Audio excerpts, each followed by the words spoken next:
Hello everyone, welcome back SK Sanu technology.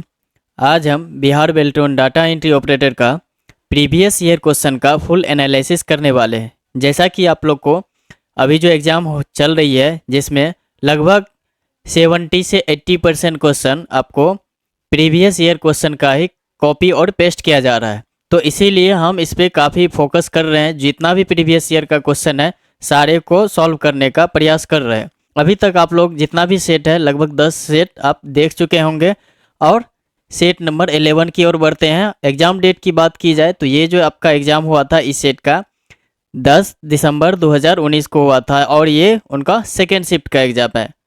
Mark obtain की बात की जाए तो उतना भी नॉर्मल क्वेश्चन नहीं था, क्योंकि यहाँ पे मार्क ऑप्टेन इन्होंने कितना किया है, 17 मार्क प्राप्त किया है। तो इसी तरह से इस बार भी क्वेश्चन पूछा जा रहा है। जैसा पहले पूछता था, एक्सेल से ज़्यादा रहता था, उसके बाद वर्ड से रहता था, उसके बाद पावर पॉइंट से, उसके बाद अदर सारे जो विंडोज ऑपरेटिंग सिस्टम है, बाद बाकी इंटरनेट है, इस सब से पूछा जाता था। तो यही प्रक्रिया इस बार भी चल रहा है, क्योंकि लगभग प्रीवियस ईयर क्वेश्चन का पूछा हुआ पहले से क्वेश्चन था, उसी को कॉपी और पेस्ट कर रहा है। तो चलिए फिर देखते हैं सेट नंबर 11 का पहला क्वेश्चन क्या दिया हुआ है। तो क्वेश्चन नंबर 1 दिया गया है, माइक्रोसॉफ्ट एक्सेल में कंट्रोल प्लस पेज अप इस कुंजी का संयोजन का उपयोग डैश के लिए किया जाता है। तो इसका उपयोग किस लिए किया जाता है? बाएं बाजू वाली पिछली वर्कशीट पे जाने के लिए। मतलब आप पिछले वर्कशीट पे जाने के लिए जनरली इसका यूज करते हैं। तो जैसे आपका वर्कशीट शीट 1 शीट 2 करके दिया हुआ रहता है, जैसे आप कंट्रोल के साथ पेज अप प्रेस करते हैं तो आप एक सीट लेफ्ट की ओर बढ़ते चले जाते हैं। इसी तरह पेज डाउन प्रेस करते हैं तो फिर आगे की ओर, मतलब दाएं की ओर आपका बढ़ते जाते हो। तो आइए इसको हम प्रैक्टिकली देखते हैं कि ये वाकई में ये जो शॉर्टकट की है वर्क कर रहा है या नहीं। तो सबसे पहले हम कंट्रोल के साथ पेज अप प्रेस करते हैं, तब देखिए शीट 1 पे चला गया, आप यहाँ पे देख सकते हैं। और इसी का अपोजिट पेज डाउन प्रेस करते हैं तो ये आगे की ओर बढ़ रहा है। तो जितना भी सीट है, अगर आपको दाहिनी तरफ जाना है तो पेज डाउन और बाएं तरफ जाना है तो पेज अप। क्लियर है पहला क्वेश्चन। अब क्वेश्चन नंबर 2 की ओर देखते हैं। USB 4.0 या हाई स्पीड वाला USB डैश की उच्चतम अंतरण दर को सपोर्ट करता है। तो अभी आपका जो हाई स्पीड वाला USB है वो क्या है? USB 4.0 और इसका स्पीड कितना है?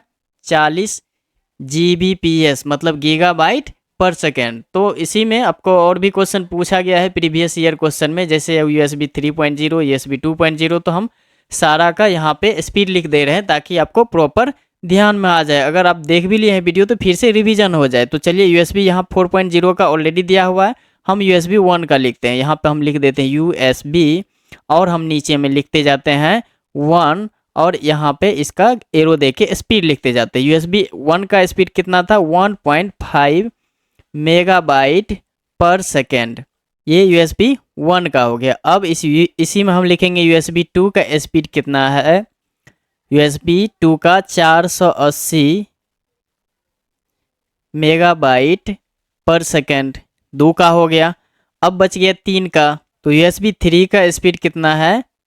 5 Gbps, मतलब गीगाबाइट पर सेकेंड।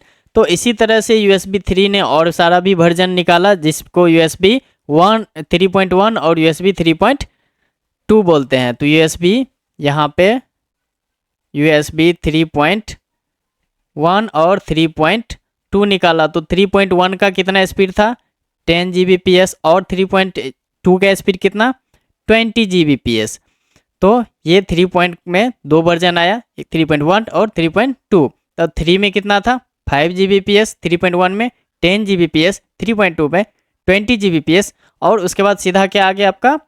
USB 4.0 जिसका 40 Gbps। ये आपका अभी तक का लेटेस्ट है। आई थिंक समझ में आ गया होगा। अब इससे रिलेटेड जो भी क्वेश्चन पूछेगा, मेरे ख्याल से आप इसको प्रॉपर सही तरीके से बनाएंगे। क्वेश्चन नंबर 3 देखते हैं। कंप्यूटर हार्ड डिस्क पर एक विशिष्ट नाम वाली जगह डैश है जो किसी यूजर की हटाई गई, मतलब डिलीट की गई फाइल और फोल्डर को रखता है। तो डिलीट जब भी हम कोई फाइल और फोल्डर करते हैं तो वो कहाँ चला जाता है? रिसाइकल बिन में। अगर आपको प्रैक्टिकली देखना है तो आप यहाँ पे देख सकते हैं। जैसे यहाँ पे ये फाइल है जिसमें लिखा हुआ 14 और 15 सितंबर।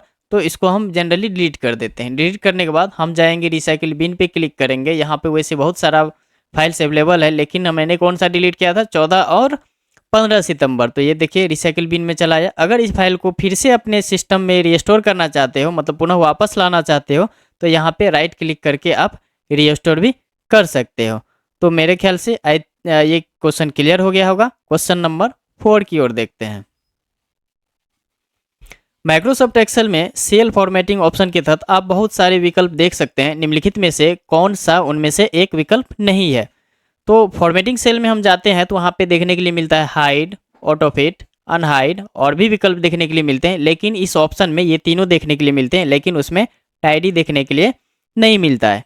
तो अगर इनको देखना है तो इसके लिए हम चल जाएंगे एक्सेल में, उसके बाद होम टैब पे क्लिक करेंगे, इसके बाद यहाँ पे फॉर्मेट ग्रुप है, यहाँ पे हमको देखने के लिए मिल रहा है फॉर्मेट ग्रुप में row height, autofit row height, column width, autofit column width, default width और यहाँ पे हाइड दिया गया है।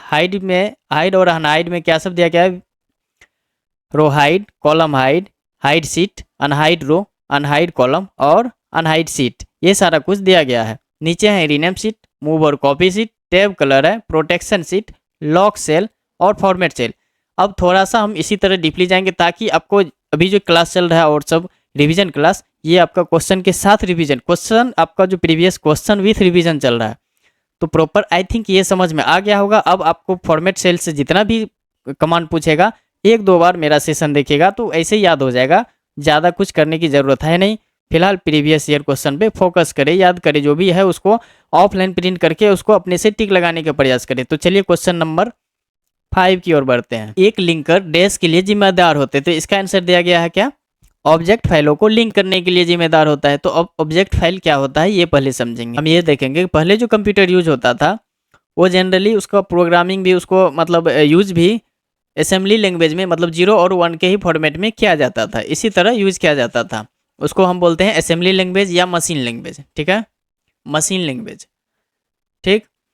तो 0 और 1 के फॉर्म में पहले यूज किया जाता था और कंप्यूटर काफ़ी टफ हुआ करता था, कंप्यूटर और बहुत सारा कमांड वगैरह याद रखना पड़ता था, सबकी बस की बात नहीं थी कंप्यूटर यूज करना।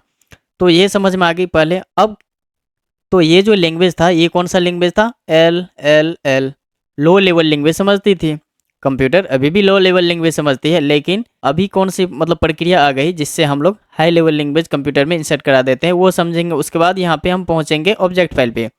तो अभी जो हम हाई लेवल लैंग्वेज का यूज करते हैं प्रोग्रामिंग के लिए, कौन सा लैंग्वेज, हाई लेवल लैंग्वेज का यूज करते हैं, क्लियर है। अब हाई लेवल लैंग्वेज को मशीन लैंग्वेज में बनाने के लिए बीच में एक आ जाता है ट्रांसलेटर, बीच में आपको एक ट्रांसलेटर देखने के लिए मिलता है। उस ट्रांसलेटर का क्या नाम है, कंपाइलर, इंटरप्रेटर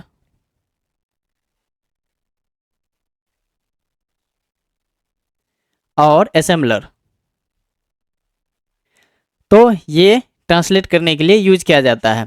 ये ट्रांसलेट करके फिर से कौन सी लैंग्वेज में बना देती है, मशीनी लैंग्वेज में। ये हाई लेवल लैंग्वेज को लो लेवल लैंग्वेज में कन्वर्ट करने के लिए किसका यूज किया जाता है बीच में, ट्रांसलेटर का। ट्रांसलेटर में आपको ये तीनों देखने के लिए मिलता है। यहाँ तक क्लियर है, कोई दिक्कत नहीं होनी चाहिए। अब आगे देखते हैं। यहाँ पे हम लोग जो लो लेवल लैंग्वेज चलता था वो 0-1 चलता था, अभी क्या हम लोग इंसर्ट करते हैं, अल्फ़ाबेट भी दे देते हैं, नंबर भी दे देते हैं। अब इसको क्या करेंगे, ये जैसे ट्रांसलेट करेगी तो ये डायरेक्ट आपने जितना भी इनको मतलब ट्रांसलेट करने के लिए जितना भी आपने इसको लैंग्वेज इंसर्ट किया, हाई लेवल लैंग्वेज दिया, तो ये क्या करता है, एक ऑब्जेक्ट कोड बना देता है। ये क्या करता है, एक ऑब्जेक्ट कोड बना देता है, कौन, ट्रांसलेटर, जो कि इंटरप्रेटर और कंपाइलर मिलके काम करता है, क्लियर है।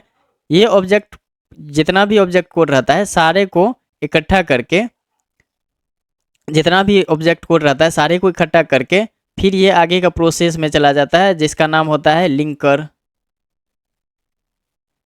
जिसका नाम क्या रहता है, लिंकर। तो ये जितना भी सारा ऑब्जेक्ट है यहाँ पे इकट्ठा होके ये कहाँ चला जाएगा, लिंकर में। लिंकर क्या करेगा, लिंकर आपका जो फाइल को है सारे को एक लिंक में, सारे को एक लिंक में बना के, जैसे कोई मोबाइल का असेंबलिंग होता है तो यहाँ पे वो समझ लीजिए कि ये मोबाइल्स का पार्ट है, ये ऑब्जेक्ट जो है क्या है, मोबाइल्स का पुर्जा है, ठीक है। ये क्या कर दिया, लिंकर को दे दिया। लिंकर क्या किया, ये सारे को एक जगह कर दिया, मतलब लिंक करके मोबाइल बना दिया, ऐसे समझिए। अब ये क्या करेगा लिंकर, ये भेज देगा ये फाइल को एग्जीक्यूट कर देगा। इसको हम बोलते हैं एग्जीक्यूट। ये लिंकर फाइल को क्या कर देगा, एग्जीक्यूट कर देगा। उसको हम बोलते हैं एग्जीक्यूटिव फाइल, ठीक है, एग्जीक्यूटिव फाइल को दे देगा। उसके बाद यहाँ से कहाँ जाएगा, लोडर के पास। जैसे मान के चलिए यहाँ मोबाइल आपका तैयार हो गया। अब ये अपनी जगह से ये क्या कर देगा, अपने ये आपका असेंबल क्या हुआ मोबाइल को एग्जीक्यूट कर देगा। एग्जीक्यूट करने के बाद ये गाड़ी पे लोड कर देगा। लोड करने के बाद जहाँ दुकान है वो शॉप पे दे देगा। उसको हम बोलते हैं मेमोरी। एग्जीक्यूट के बाद क्या आ जाता है, लोडर। अब तो यहाँ जगह ही नहीं बचा, क्या करें, थोड़ा सा हम स्क्रॉल कर रहे हैं। एग्जीक्यूट करने के बाद जाएगा कहाँ, लोडर पे। लोडर के बाद कहाँ जाएगा, आपका मेमोरी पे, ठीक है।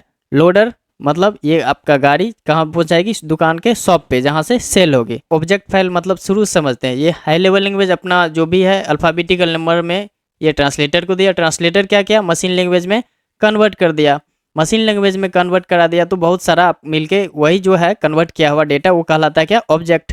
ऑब्जेक्ट क्या कर दिया, वो लिंकर को दे दिया। लिंकर क्या किया, जो छोटा छोटा पार्ट्स है वो सबको असेंबल कर दिया। सारे ऑब्जेक्ट को एक लिंक कर दिया। लिंकर लिंक करने का काम कर दिया।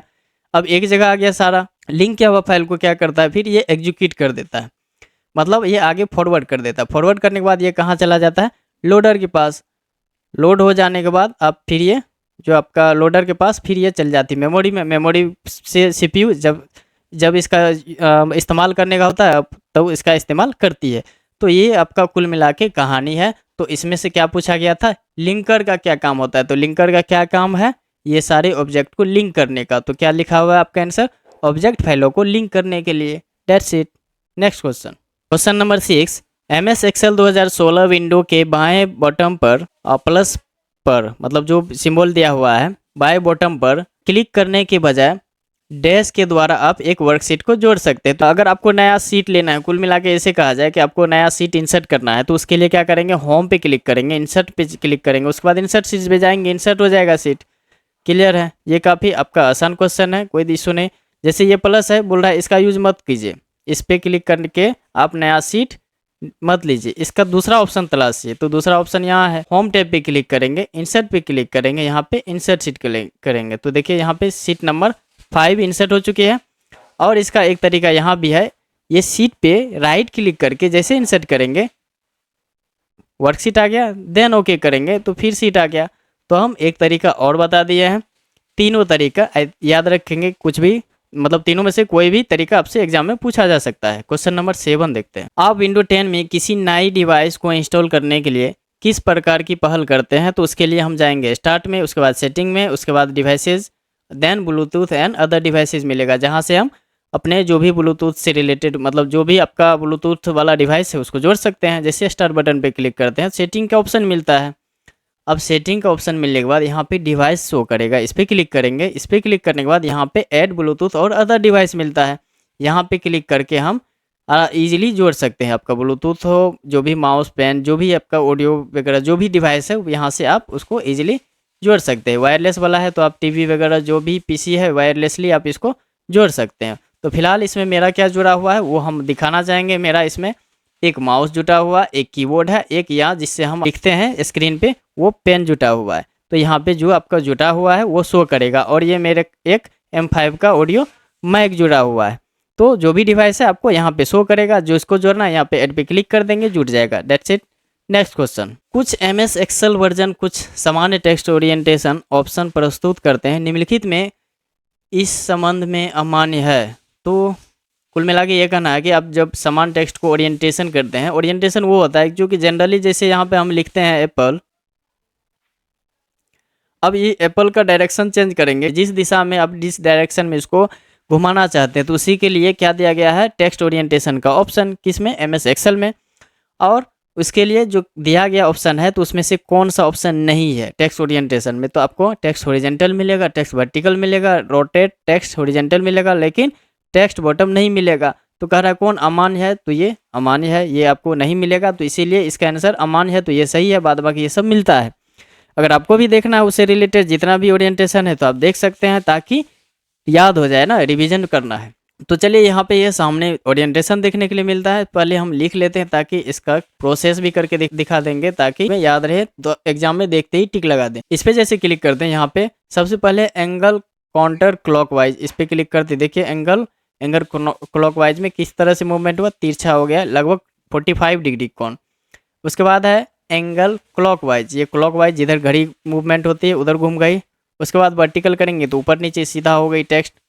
उसके बाद रोटेट टेक्स्ट अप करेंगे तो ये रोटेट टेक्स्ट अप की तरफ मूव हो गए। तो कुल मिला के इसमें जितना दिया गया है इसको एक बार देख लेंगे ताकि एग्जाम में पूछे तो इजीली से हम टिक करें। क्या सब दिया गया, angle counter clockwise, angle clockwise, vertical text, rotate text up, rotate text down, और फॉर्मेट अलाइनमेंट में तो जाइएगा तो ये अपने हिसाब से जितना डिग्री देना चाहते हैं आप दे सकते हैं, 90 डिग्री प्लस, 90 डिग्री माइनस, यहाँ से सुई पकड़ के घुमा भी सकते हैं, 90 डिग्री माइनस तक जा सकते हैं, अधिक से अधिक 90 डिग्री प्लस तक जा सकते हैं। ये क्वेश्चन भी आपका पूछा हुआ है, इसीलिए ये हमेशा ध्यान रखेंगे। आई थिंक क्लियर हो गया होगा।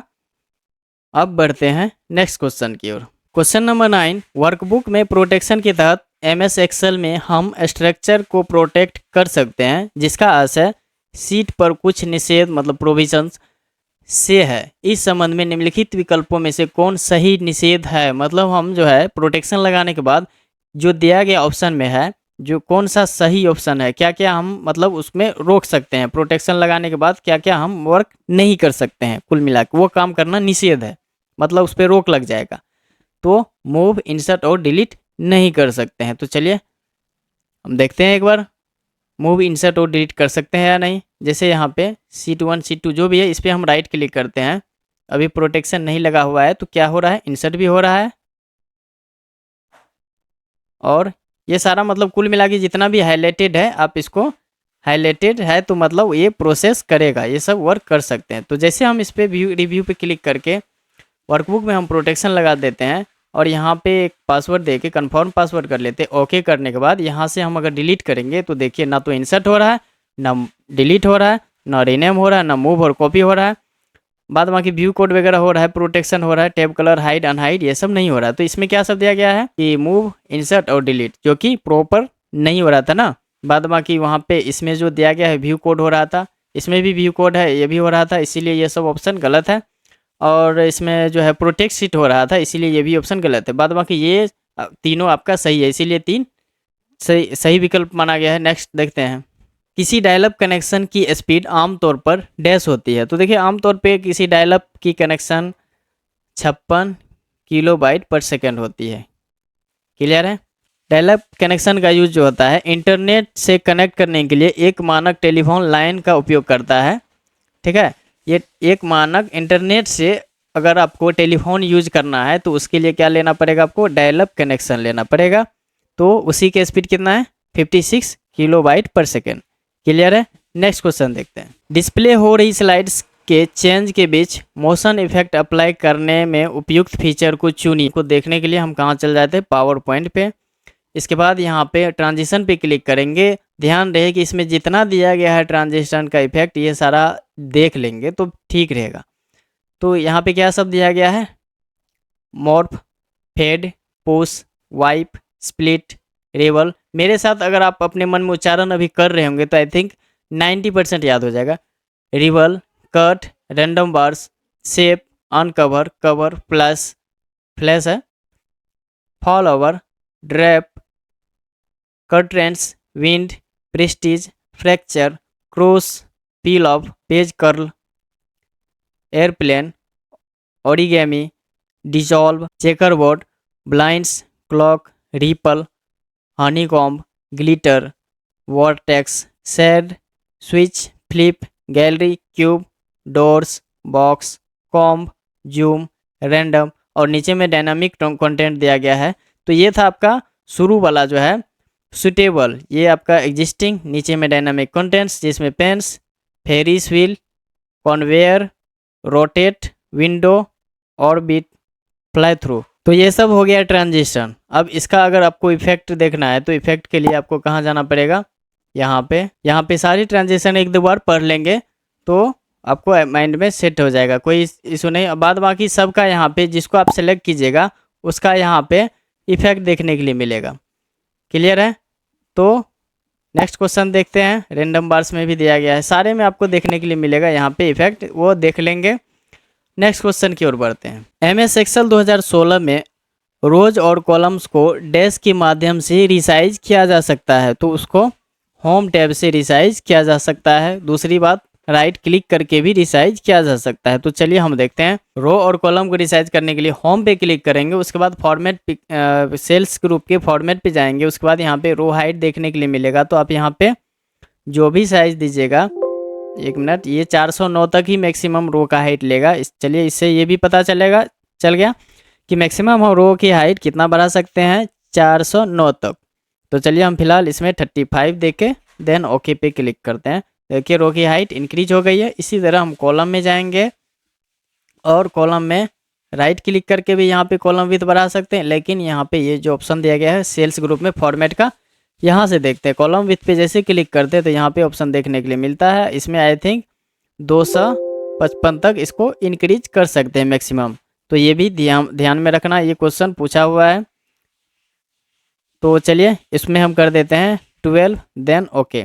तो देखिए कॉलम की हाइट और रो की हाइट यहाँ से बढ़ गए। और दूसरा तरीका, आप उस कॉलम पे क्लिक करेंगे, राइट क्लिक करेंगे और कॉलम विड्थ पे क्लिक करेंगे और यहाँ से कर लेते हैं 15 देन ओके।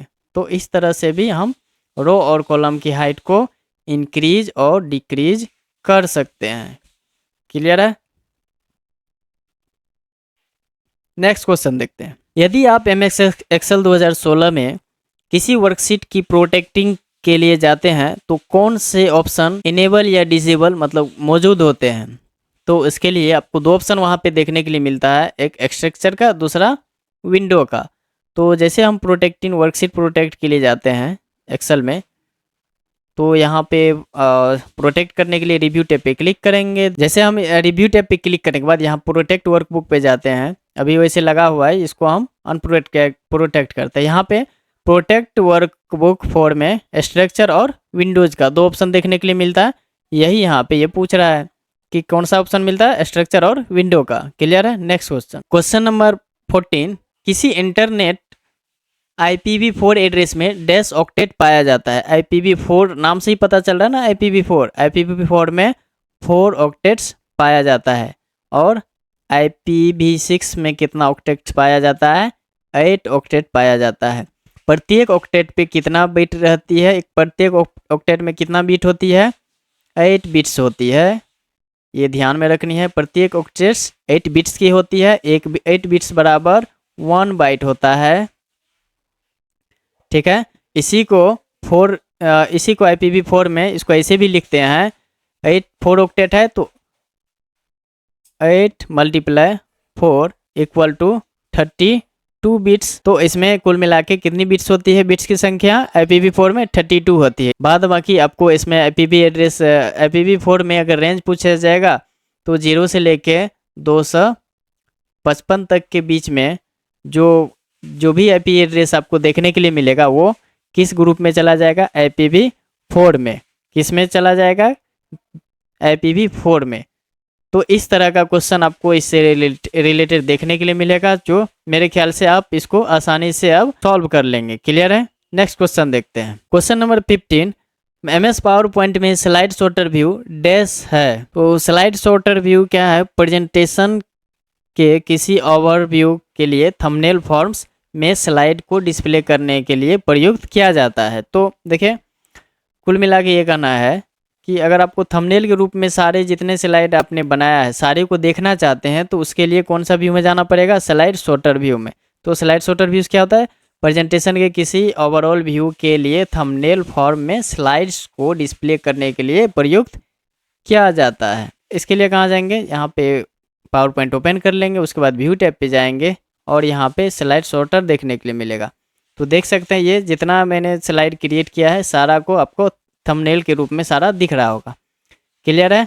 अब नेक्स्ट क्वेश्चन देखते हैं। फिलहाल हम नॉर्मल व्यू कर लेते हैं। हाँ, व्यू से याद आया कि अब इसको भी एक बार क्लियर कर लेते हैं ताकि याद हो जाए। स्लाइड सॉर्टर में व्यू की टोटल आपको प्रेजेंटेशन व्यू में 5 और मास्टर व्यू में 3 रहती है। टोटल 5 3 8 व्यू होती है। और नॉर्मल व्यू जहाँ पे हम लोग नॉर्मली स्लाइड को क्रिएट करते हैं, उसके बाद आपको आउटलाइन व्यू मिलता है जिसमें आपको ये सारा स्लाइड छोटा हो जाता है।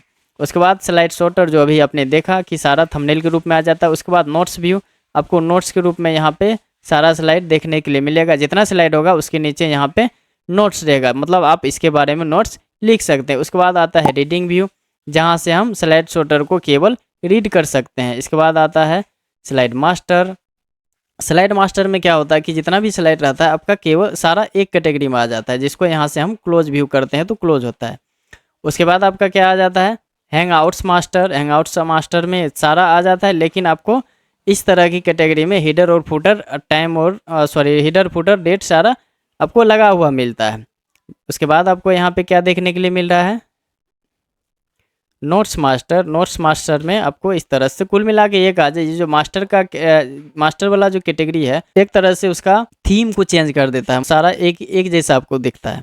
तो चलिए फिलहाल हम नॉर्मल व्यू पे क्लिक करते हैं, देन नेक्स्ट क्वेश्चन की ओर बढ़ते हैं। याद रखेंगे अगर सेंटीमीटर में पूछा जाएगा रो की हाइट तो 15 सेंटीमीटर तक रो की हाइट अधिकतम हम बढ़ा सकते हैं। क्लियर है, नेक्स्ट क्वेश्चन देखते हैं। यहाँ पे एवरेज का फॉर्मूला लगाया है, देखेंगे इसको।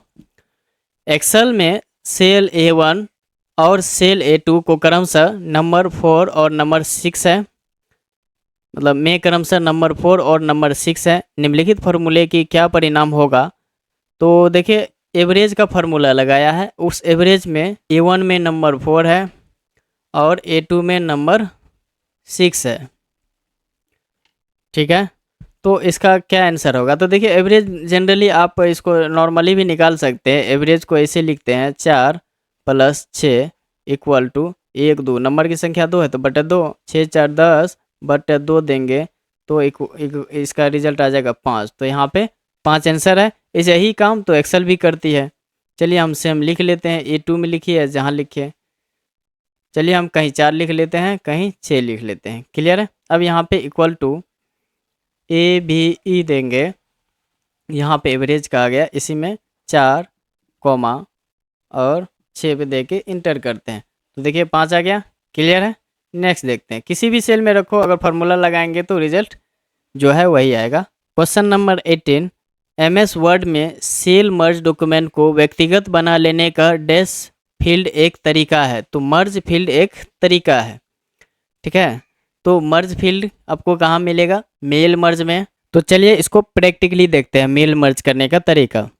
तो सबसे पहले हम वर्ड ओपन कर लेंगे। वर्ड ओपन करने के बाद जाएंगे मेलिंग टैब पे। मेलिंग टैब पे जाने के बाद यहाँ पे आपको देखने के लिए मिलता है स्टार्ट मेल मर्ज। तो 1 मिनट, इसको स्टार्ट मेल मर्ज करने से पहले हम जाएंगे कहाँ, मर्ज फील्ड पे। यहाँ पे इंसर्ट मर्ज फील्ड है, यहाँ पे क्लिक करने के बाद भी मर्ज नहीं हो रही है। तो इसके लिए हम क्या करते हैं, स्टार्ट मेल मर्ज में जाते हैं। उसके बाद हम जाते हैं step by step mail merge में, और यहाँ से जो भी डॉक्यूमेंट का टाइप रहता है, लेटर ईमेल जो भी है वो सेलेक्ट कर लेंगे और नेक्स्ट पे क्लिक करेंगे। उसके बाद यहाँ पे आपको मतलब स्टार्टिंग करना है किसी टेम्पलेट से या करेंट डॉक्यूमेंट से, या जिससे भी आपको स्टार्टिंग करना है उस टाइप का यहाँ पे डॉक्यूमेंट का टेम्पलेट चूज कर लेंगे, या डॉक्यूमेंट या टेम्पलेट चूज करने के बाद नेक्स्ट पे हम क्लिक करेंगे। देन आपको रिसिपिएंट का ऑप्शन मिलेगा। आपको अगर जो भी रिसिपिएंट चूज करना है चूज कर सकते हैं, नहीं करना है हम आपको फ्रेश सिखाएंगे शुरू से। तो उसके लिए हमें कहाँ क्लिक करना पड़ेगा, टाइप ए न्यू लिस्ट पे, देन क्रिएट पे। क्रिएट पे क्लिक करने के बाद यहाँ पे टाइटल देखने के लिए मिलता है। टाइटल में दे देते हैं मिस्टर, फर्स्ट नेम में हम दे देते हैं मोहन, लास्ट नेम में दे देते हैं सिंह, और कंपनी का नाम दे देते हैं जियो। एड्रेस में हम दे देते हैं बोर्डिंग रोड पटना, और एड्रेस 2 में हम दे देते हैं पिलर नंबर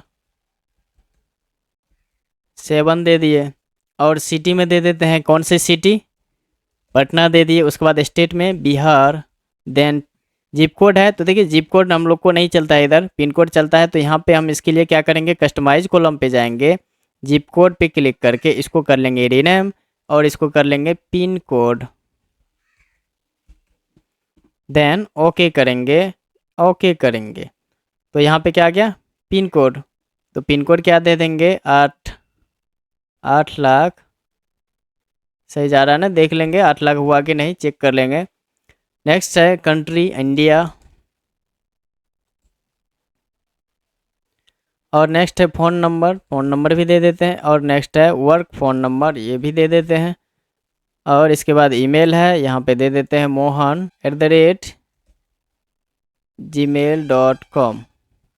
हो गया। इस तरह से हम डाटा क्रिएट करते हैं, देन ओके करते हैं। तो देखिए डाटा क्रिएट होने के बाद ये कहता है सेव का ऑप्शन दे देता है। यहाँ पे हम दे देते हैं मोहन जी का डाटा, ताकि याद रहे। यहाँ बहुत सारा वैसे वो धीरे धीरे हम आपको बताते बताते वो सेव होते जा रहा है। तो इसमें मोहन का डाटा है। अब ये कह रहा है कि अगर और किसी का डाटा चाहिए तो यहाँ पे और भी अगर रहता तो उसको हम चेक अनचेक कर सकते थे। फिलहाल एक ही है मेरे पास मोहन जी का डाटा। तो जैसे उस पर क्लिक किया, इंसर्ट मर्ज फिल, क्या हो गया, इंसर्ट मर्ज फिल हाईलाइट हो गया। अब यहाँ पे हमें क्या देनी है, टाइटल, देन इंटर। एक मिनट, इंटर यहाँ नहीं देना था, टाइटल और नाम एक ही में आता है, बस स्पेस देंगे। और इसके बाद हम देते हैं फर्स्ट नेम स्पेस, इसके बाद हम देते हैं लास्ट नेम, देन इंटर। इसके बाद हम देते हैं कंपनी नेम, इंटर। इसके बाद हम देते हैं एड्रेस, इंटर। इसके बाद देते हैं एड्रेस लाइन 2, इसके बाद सिटी, इसके बाद स्टेट। तो इस तरह से जो भी आपको देना है देख लेंगे। बाद बाकी यहाँ पे हम प्रीव्यू रिजल्ट पे देख लेंगे। देख लीजिए, मिस्टर मोहन सिंह, कौन सी कंपनी, जियो कंपनी, कहाँ, boring road Patna, pillar number 7 Patna, Patna. State देते तो बिहार भी आ जाता। आई थिंक क्लियर समझ में आ गया होगा। मेल मर्ज करने के लिए आप सीख भी लिए होंगे। क्वेश्चन नंबर 19, निम्नलिखित में से कौन सा विकल्प बाकी से अलग है, बाकी से अलग है। Line printer, dot matrix printer, drum printer. ये जितना प्रिंटर दिया गया है ये 2D प्रिंटर है, ठीक है। अब बाद बाकी ये तो अलग ही है। 3D प्रिंटर 3D होता है, 3 डायमेंशनल में प्रिंट करता है। 2D 2 डायमेंशनल में प्रिंट करता है, इसीलिए 3D अलग है। बाद बाकी ये सब क्या है, 2D प्रिंटर का नाम है। ये क्वेश्चन है MS पावर पॉइंट में कंटेंट स्लाइड को डुप्लीकेट बनाने के लिए, मतलब डुप्लीकेट करने के लिए क्या करते हैं, तो Ctrl+D दबाते हैं, क्लियर है। और MS वर्ड में Ctrl+D दबाते हैं तो क्या होता है, फॉन्ट का डायलॉग बॉक्स ओपन होता है। जैसे हमें ये जो दिया गया है स्लाइड, इसका डुप्लीकेट बनाना है तो Ctrl+D प्रेस करेंगे, देखिए 2 को बन गया, क्लियर। तो इसी तरह अगर हम वर्ड में जाते हैं Ctrl+D दबाते हैं तो फॉन्ट का ऑप्शन खुल जाता है, ये भी क्लियर। और इसी तरह अगर हम किसी ब्राउज़र पे क्लिक करते हैं, किसी भी ब्राउज़र में जाते हैं, जैसे यहाँ पे हम कोई भी ईमेल ले लेते हैं और यहाँ पे हम Ctrl+D दबाते हैं तो बुकमार्क का टैब ओपन हो जाता है जहाँ से हम बुकमार्क करते हैं। आई थिंक क्लियर हो गया होगा ये। नेक्स्ट क्वेश्चन, सेल्स में समान फार्मूला कॉपी करने के लिए सेल्स को सेलेक्ट करना चाहिए और एक समान तरीके से फार्मूला लिखना चाहिए, जैसा कि आप इससे पहले सेल के लिए करेंगे। और फिर सभी सेल्स के लिए समान फार्मूला हासिल करने के लिए डैश को प्रेस करना चाहिए। तो देखिए आपको समान फार्मूला के लिए आपको Ctrl+Enter प्रेस करना पड़ेगा। क्या करना पड़ेगा, Ctrl+Enter। तो समान फार्मूला को क्या हो जाएगा, इससे कॉपी हो जाएगा। अगर आपको भी समान फार्मूला कॉपी करना है तो इसके लिए क्या दबाना पड़ेगा, Ctrl+Enter प्रेस करना होगा। तो चलिए फिर देखते हैं करके। तो चलिए फिलहाल हम सारे को कर लेते हैं डिलीट और यहाँ पे हम कर लेते हैं टाइप, प्रेस 1 Enter 2 और यहाँ पे 4 Enter 8। यहाँ तक आई थिंक क्लियर है। अब इसको नीचे खींच लेते हैं, देन इसको राइट खींच लेते हैं।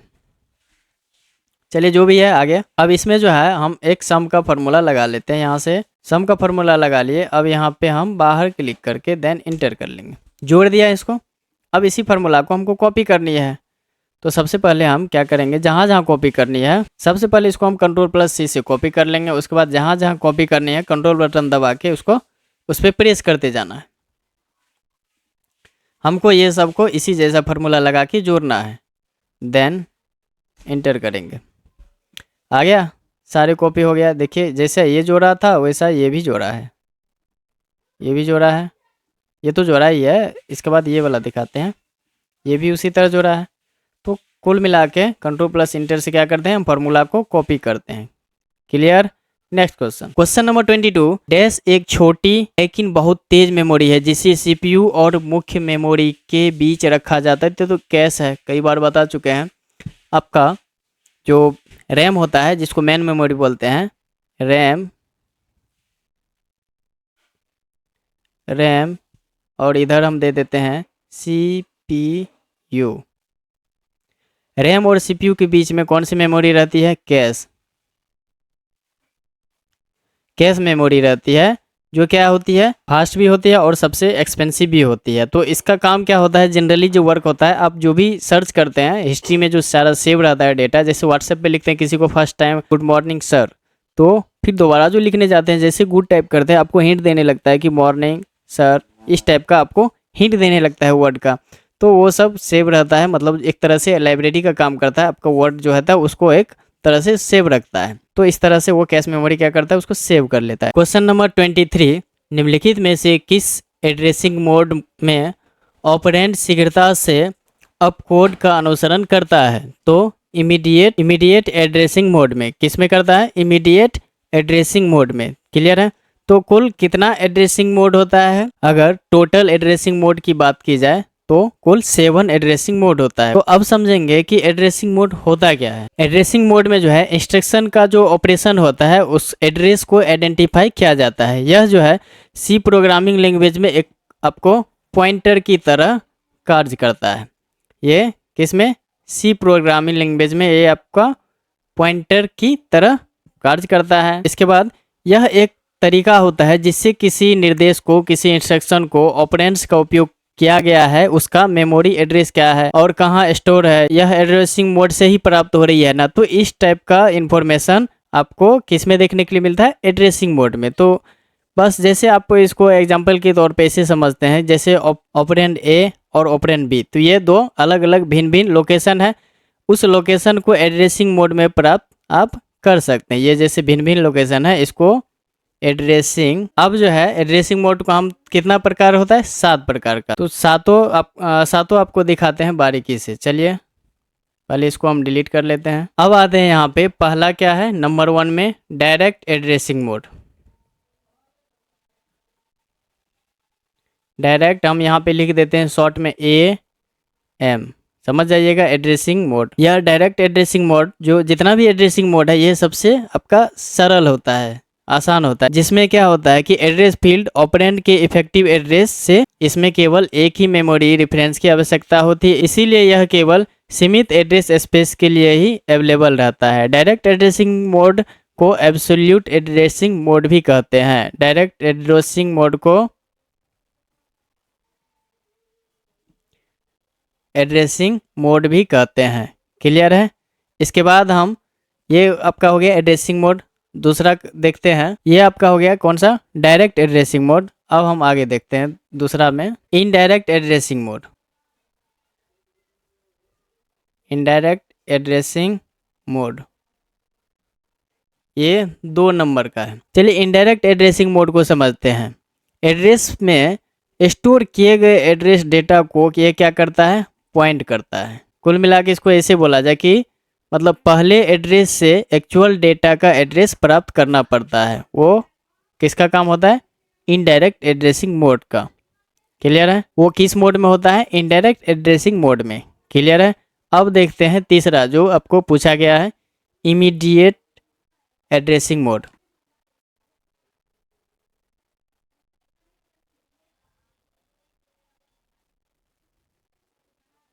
इसका क्या काम होता है कि इसमें जो ऑपरेंड इंस्ट्रक्शन होता है इसके मतलब अंदर ही होता है। ऑपरेंड इंस्ट्रक्शन क्या क्या होता है? इसके अंदर ही होता है। इसकी खास बात यह है कि इसमें मेमोरी का रेफरेंस नहीं देना पड़ता है, और इसकी कमी यह है कि इसकी वर्ड लेंथ कम और ज़्यादा हो सकती है। दूसरा इसका जो मेन वर्क होता है, इसमें जो है डाटा सीधे इंस्ट्रक्शन के साथ दिया जाता है। इसमें डाटा सीधे इंस्ट्रक्शन के साथ दिया जाता है, जो कि प्रोसेसर सीधे इसे यूज करता है। प्रोसेसर इसको मतलब डायरेक्टली इसको यूज करता है। कौन?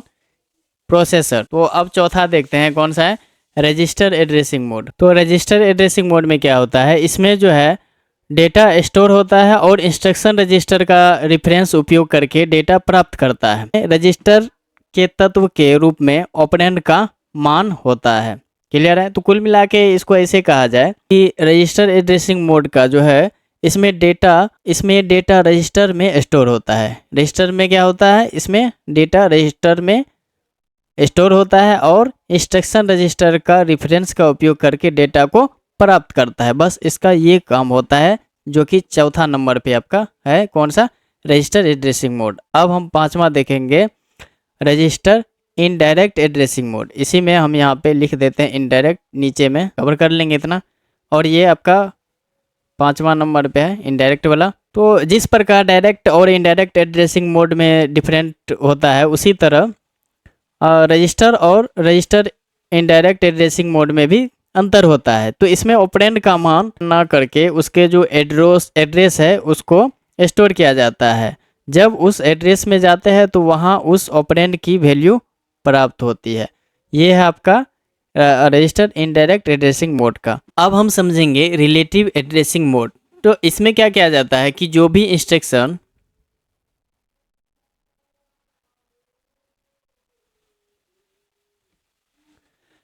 इंस्ट्रक्शन से ऑफसेट वैल्यू दी जाती है, जिसे करंट इंस्ट्रक्शन के एड्रेस से ऐड करके एक्चुअल एड्रेस मिलता है। फिर से इसको समझे कि इसमें जो भी इंस्ट्रक्शन से ऑफसेट वैल्यू दी जाती है, जिसे करंट इंस्ट्रक्शन के एड्रेस से ऐड करके एक क्या मिलता है, एक्चुअल एड्रेस मिलता है। एक्चुअल एड्रेस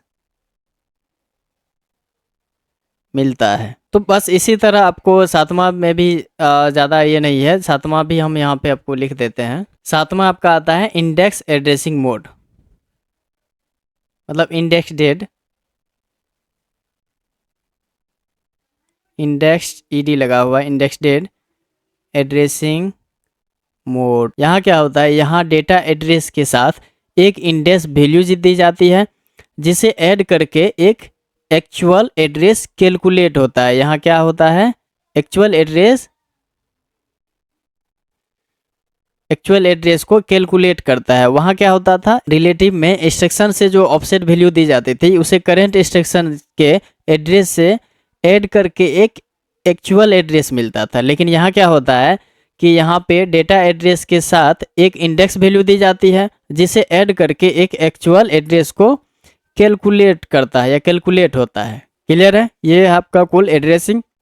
ये आपका इमीडिएट से पूछा था। अगर आपको मेरे ख्याल से किसी से भी पूछेगा तो एक लाइन में आप इसका देख लेंगे, सुन भी लेंगे तो ऑप्शन देख के मार देंगे। क्वेश्चन नंबर 24 में है, निम्नलिखित में से कौन सा कोई सिस्टम सॉफ्टवेयर नहीं है। इसमें से कोई सिस्टम सॉफ्टवेयर नहीं है, तो कोई एक सिस्टम सॉफ्टवेयर नहीं है। तो देखिए ये आपका सिस्टम सॉफ्टवेयर से रिलेटेड है। पोस्ट, फॉर्मवेयर और डिवाइस का जो भी ड्राइवर है वो सिस्टम सॉफ्टवेयर से रिलेटेड है। लेकिन DB2 क्या है, आपका एक IBM का एक डाटा मैनेजमेंट सिस्टम है। ये IBM का डाटा मैनेजमेंट सिस्टम है, जिसको शॉर्ट में DBMS बोलते हैं।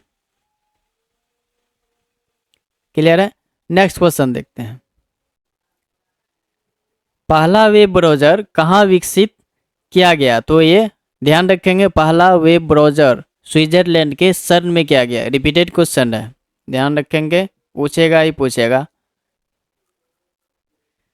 MS एक्सेल 2016 में स्मार्ट आर्ट टैब की नीचे निम्नलिखित में से कौन सा एक ऑप्शन नहीं होता है। तो देखिए ये बार बार पूछ रहा है, मेरे ख्याल से इसको देख लेना स्मार्ट आर्ट ग्राफिक्स से सही रहेगा। जो भी इससे पूछेगा इंसर्ट पे हम क्लिक करते हैं, जैसे ल्यूट्रेशंस ग्रुप में जाएंगे उसमें देखने के लिए मिलेगा स्मार्ट आर्ट। स्मार्ट आर्ट में ये सारा को देख लेंगे क्योंकि बार बार पूछा जाता है, तो प्रैक्टिकली इसको देख लेंगे क्या क्या है। मेरे साथ आप रिपीट करेंगे, देख रहे हैं वीडियो तो मेरे साथ आप रिपीट करेंगे। लिस्ट रहता है स्मार्ट आर्ट ग्राफिक्स का प्रकार, जिसमें लिस्ट में बहुत सारा आपको देखने के लिए लिस्ट मिलेगा। तो इससे क्वेश्चन इसके अंदर से पूछने की चांसेस कम है, और सारे में लिस्ट लिखा हुआ है तो आप आई थिंक पकड़ भी लेंगे कि ये लिस्ट का टाइप है। उसके बाद प्रोसेस है, प्रोसेस में बहुत सारा टाइप्स दिया गया है। उसके बाद साइकिल है, साइकिल में भी लगभग जो है आपको 10-12 प्रकार यहाँ पे देखने के लिए मिलता है। इसके बाद हायरार्की है, देन रिलेक्शन है। इसके बाद मैट्रिक्स है, मैट्रिक्स 4 प्रकार की होते हैं, इसमें ये प्रकार भी पूछता है एग्जाम में। बेसिक मैट्रिक्स रहता है, टिट लेड मैट्रिक्स है, उसके बाद ग्रिड मैट्रिक्स और साइकिल मैट्रिक्स। ये चारों को ध्यान में रख लेंगे, ये चारों पूछा जाता है। उसके बाद पिरामिड से चारों पूछा जाता है। पिरामिड है, पिरामिड में बेसिक पिरामिड, इन्वर्टेड पिरामिड और पिरामिड लिस्ट और सेगमेंटेड पिरामिड, ये 4 प्रकार के पिरामिड होते हैं। देन पिक्चर है, तो पिक्चर से कम पूछा जाता है, बस ये आपको याद रखनी है। List, process, cycle, hierarchy, relation, matrix, pyramid और पिक्चर। और नीचे में दिया गया है office.com। तो ये सारा आपका क्या है, प्रकार है किस चीज़ का, स्मार्ट आर्ट ग्राफिक्स का, जो कि कहीं से भी ये क्वेश्चन बार बार रिपीट कर रहा है। आई थिंक आपका जो एग्जाम हुआ है उसमें भी ये क्वेश्चन पूछा हुआ हो। तो इसमें कौन सी देखने के लिए नहीं मिला, पिक्चर था लेकिन ऑडियो नहीं था। MS वर्ड में अल्ट कंट्रोल एस यह कुंजी संयोजन डैश को ओपन करता है, तो यह टॉगल स्प्लिट स्क्रीन को ओपन करता है। ठीक है, तो इसके लिए हम कहाँ जाएंगे, MS वर्ड में और अल्ट कंट्रोल एस जैसे हम प्रेस करते हैं तो देखिए ये विंडो क्या हो गया है, स्प्लिट हो गया है, एक ऊपर आ गया आधा और नीचे आ गया।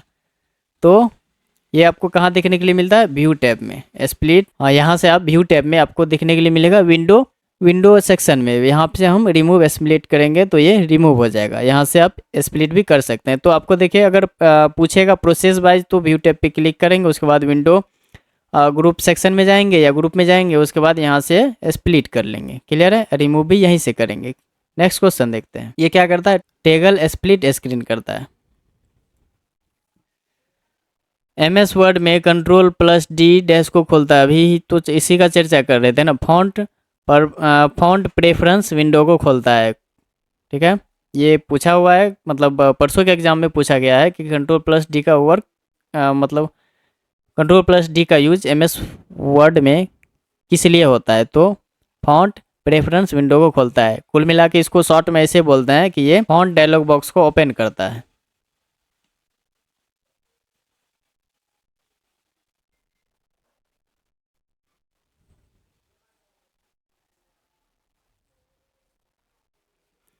क्लियर है, नेक्स्ट क्वेश्चन देखते हैं। क्वेश्चन नंबर 29, माइक्रोसॉफ्ट वर्ड में सेलेक्टेड मतलब चयनित टेक्स्ट को डैश अनुक्रम का पालन करके कहीं और कॉपी किया जा सकता है। तो कहीं भी आपको कॉपी करना है तो कंट्रोल+C करेंगे तो कॉपी हो जाएगा मैटर, और कंट्रोल+V जहाँ पे हम कर्सर रख के क्लिक करेंगे वहाँ पेस्ट हो जाएगा। तो इसको अगर देखना है तो MS वर्ड में जाएंगे, कंट्रोल+C से यहाँ से हम कॉपी कर लिए और जहाँ पे रखना कंट्रोल+V से पेस्ट। अगर ये पिलर नंबर 7 है, इसी को कॉपी करना है, कंट्रोल+C से कॉपी करेंगे, जहाँ पे पेस्ट करना है डबल क्लिक करेंगे, देन कंट्रोल+V करेंगे तो आ गया। तो इस तरह से कॉपी और पेस्ट करते हैं शॉर्टकट की का यूज करके। क्वेश्चन नंबर 30, ये क्वेश्चन का भी चर्चा किए थे, आपको याद होगा ओरिएंटेशन में। MS एक्सेल में फॉर्मेटिंग सेल ऑप्शन किसी टेक्स्ट को पूर्व परिभाषित कोण पर घूमते दिखाने की अनुमति देता है, डिग्री में इसकी स्वीकृति की सीमा क्या है, तो इसकी स्वीकृति की सीमा क्या है, -90 से +90 डिग्री तक, जो कि अभी हम आपको सुई घुमा के दिखाए थे ना टेक्स्ट ओरिएंटेशन में। जैसे यहाँ पे 280 लिखा हुआ है, ठीक है, और आपको होम टैब पे क्लिक करके यहाँ पे ओरिएंटेशन में जाना है और यहाँ पे फॉर्मेट सेल अलाइनमेंट मिलेगा। और यहीं आपको दिखाए थे कि देखिए -90 डिग्री तक जा सकते हैं, अगर ऊपर जाएंगे तो +90 डिग्री तक जा सकते हैं। तो देन अगर इसको हम कहीं भी सुई को रखते हैं तो वो टेक्स्ट क्या होता है, उस दिशा में घूम जाती है, घूम गई 280। Clear, next question. MS Word में शॉर्टकट कंट्रोल+Y का उपयोग डैश के लिए किया जाता है, तो कंट्रोल+Y का रीडो इसको बोलते हैं, रीडो के लिए किया जाता है, मतलब कोई भी प्रोसेस जो आपने कर दिया है जो एक्शन, उसको फिर से करने के लिए किया जाता है। जैसे हम कुछ टाइप कर लेते हैं, यहाँ पे आपको इसका प्रोसेस दिखाते हैं। जैसे यहाँ पे हम पिलर नंबर 7 यहाँ ले आए थे, कंट्रोल+V से कॉपी करके पेस्ट करके यहाँ ले आए, फिर से अगर हम पूरा पिछले स्थान पे ले जाना चाहेंगे तो कंट्रोल+Z करेंगे, तो देखिए पहले स्थान पे चला गया। तो अब माइंड में आ गया बात, अरे हमको वो नहीं करना था, फिर से यहाँ लाना था, यहीं रहने देना था, तो फिर कंट्रोल+Y कर लेंगे, फिर से आ गया। क्लियर है, कंट्रोल+Z से अंडो, कंट्रोल+Y से रीडो। रीडो मतलब जो आपने आगे जहाँ तक प्रोसेस किया है वहाँ तक आपको ले जाएगा। तो क्लियर है, ये रीडो का समझ में आ गया। नेक्स्ट क्वेश्चन देखते हैं।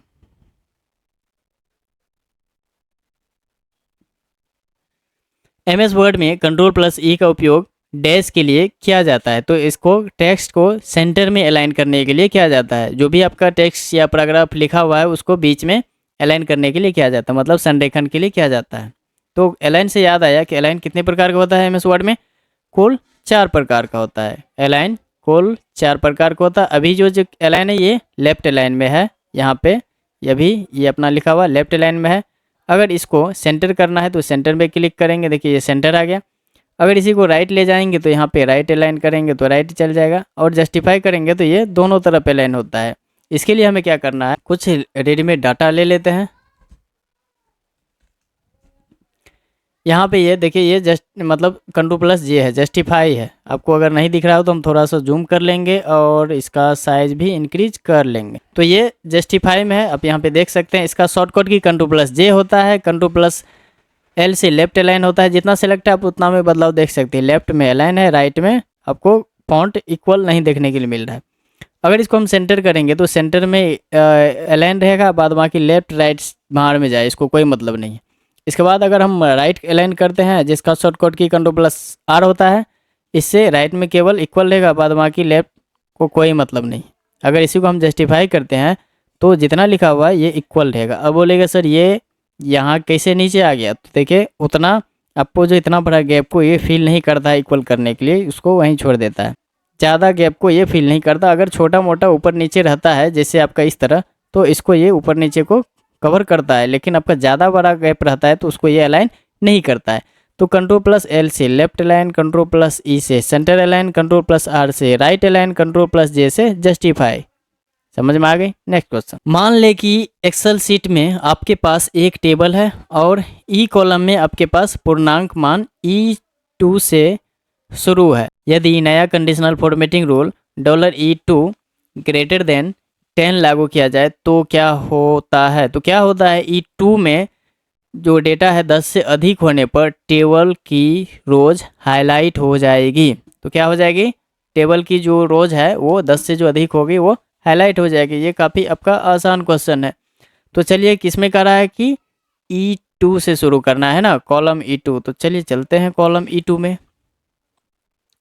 ये रहा आपका E2। इसमें तो 10 तो बिल्कुल भी डाटा नहीं है, तो इसमें डाटा ले लेते हैं। 1 × 2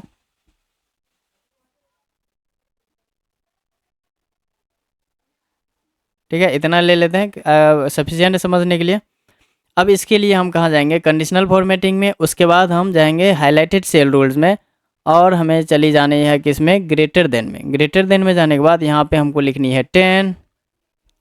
देन आपको जो कलर लेना है हाईलाइट के लिए वो कलर आप यहाँ से ले सकते हैं। तो यहाँ पे रेड फिलहाल है, हम ले लेते हैं यहाँ पे ग्रीन, ग्रीनरी कर देते हैं। ओके, 1 2 3 के लेके 10 तक हाईलाइट नहीं, लेकिन 10 से अधिक वाला को हाईलाइट कर दिया। यही तो आपका आंसर में दिया हुआ है कि कॉलम ई में डेटा मान 10 से अधिक होने पर टेबल की रोज हाईलाइट हो जाएगी। क्लियर है, हाईलाइट हो गई। अब इसको कहीं भी लगा सकते हैं, कॉलम में लगाए, रो में लगाइए या पूरा सीट में लगाइए, तो ये यही वर्क करेगी। Next question. माइक्रोसॉफ्ट वर्ड 2016 में बुलेटेड लिस्ट डैश के नीचे आती है। तो बुलेटेड लिस्ट होम टैब के पैराग्राफ के रूप में आती है। तो इसके लिए आपको MS वर्ड पे क्लिक करना है। अगर आपको इसमें लगाना है बुलेट तो सेलेक्ट कर लेंगे। ये पैराग्राफ में बुलेट मतलब क्या है, बुलेट का मेनली वर्क होता है कि प्रत्येक पैराग्राफ को वो लिस्टिंग करता है।